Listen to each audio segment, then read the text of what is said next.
Hello, Hola, Konnichiwa, Salaam, Ciao Namaste. Peace to all. This is Soulology, the science of the soul. And what we're going to go over is a three-part series of a show that I've been very interested in. And most people may not believe this. The show's called One Piece, and one of the greatest parts of One Piece is about what we call Haki. What does Haki stand for? In Japanese, Haki stands for ambition or spirit. There are three parts to Haki, which is observation, armament, and King's Haki. These all play a vital role, and many might be shocked to know, but the truth is, there's some science to and prove about Haki. Haki has been performed by many people in a variety of ways, but is just simply called by a different name.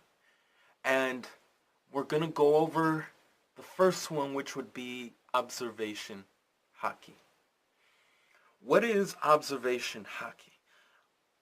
In simple terms, it is the seeing of the spirit. Observation spirit or observation ambition. Seeing the spirit. People are capable of actually seeing spirits and everything else in between. And all this goes and includes into what you would call your sixth sense. Now you have your sense of taste, smell, hearing, seeing, and touching. But you also have your sixth one, which is your sense of knowing. What Haki shows and what knowing is about your sixth sense is prediction. There have been people in the show where they'll predict someone using a certain move. Now, I don't really care for the fighting parts or anything, but it does help you predict certain situations if you understand the sense of knowing.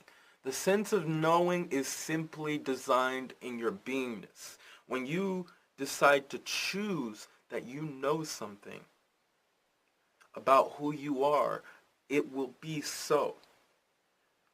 Knowingness will allow you to grow in predicting certain things that happen around you that might influence you or might even harm you, that you can be able to predict and get out of the way of by using this ability. In today's society, some might call it clairvoyance. Some might call them psychics. It doesn't matter if you call it observation Haki, psychics, or clairvoyance. They are all a part of the same key elements to who you truly are. If you can grow your sense of knowing, it will be a lot simpler for you and being able to use your abilities, because in my own experience as I was younger, years ago, I was able to do that myself, but I didn't know I was able to do that. I would always believe that none of this is true, it's just all in my head, and yet every time I envisioned a certain thing that was happening in my life personally, it would happen like that. So when predicting that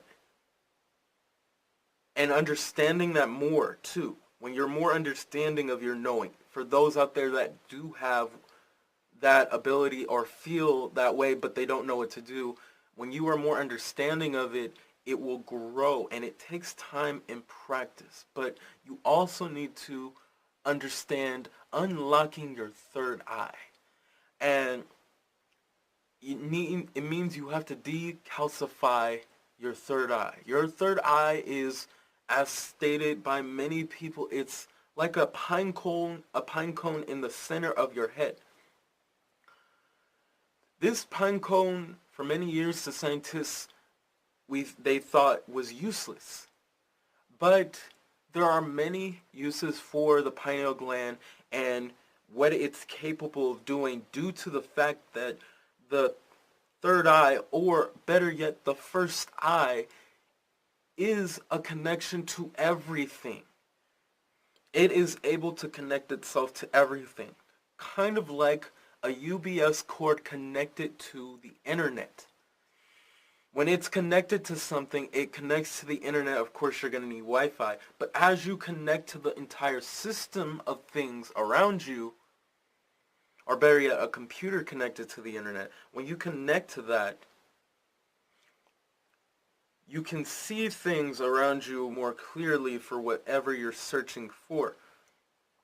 How can you decalcify it is simply by the intake you're taking of water. Many of us have water supplies that are, especially in America, 66% of it is fluoridated. In many places, it is fluoridated or it is not healthy water for the body. And taking the time to drink more pH 10 to pH 14 water is beneficial. On top of that, you need to practice meditation and sun gazing. Now, when I talk about sun gazing, I do not mean just go out there in the middle of the day and go look at the sun, because that wouldn't really be a benefit to you. The best times are usually at the crack of dawn around 6 and late in the evening, give or take your time somewhere around between 7 or 8, where the sun is more cooled off, because otherwise it will affect you a lot more. But taking that time, and on top of that, meditating and practicing that, as well as exercise, growing those formats are going to open your third eye and performing and understanding things around you. You connect to things, and it'll even allow you to see more things, which leads into actual observation. Actual observation is very simple if you understand more in tune when you are unlocking these abilities of who you truly are. When you observe someone, the one thing that many people might not notice, have you ever stared directly maybe at someone's forehead or maybe at the side of their head and seen sort of a ring around them? That ring, or whatever you wish, or that layout of a person is their soul gushing out of them. Sometimes it's much bigger, sometimes it's much smaller, but the reason why it would be in your best interest to observe, the more you can observe your surroundings, because all things actually have a soul and live off of energy and are energy, and the more you can understand that, the more you can tell certain things through your own instinct which affect you or which could help you and you bring towards you. Certain colors of auras can help you understand how it works. In one of the shows, as part of One Piece, a young person by the name of Usopp used this ability when he was holding his catapult towards a high distant castle, believing he wasn't able to see it, but had saw 3 people in blue, and this is what we would call people's energy source. He was able to see the soul, the aura of the soul, for what it really was. So when he was able to see that, he was actually able to see through everything, the clarity of who he truly is. And the clarity can be found through anybody in showing you the God, the goddess, and the creator within who you truly are. And just remember that to know thyself is to know the creator within. And you are beautiful, magnificent, amazing, great people, no matter who you are on the earth. So just know, just to have a good morning, a great afternoon, and a fantastic evening. Namaste.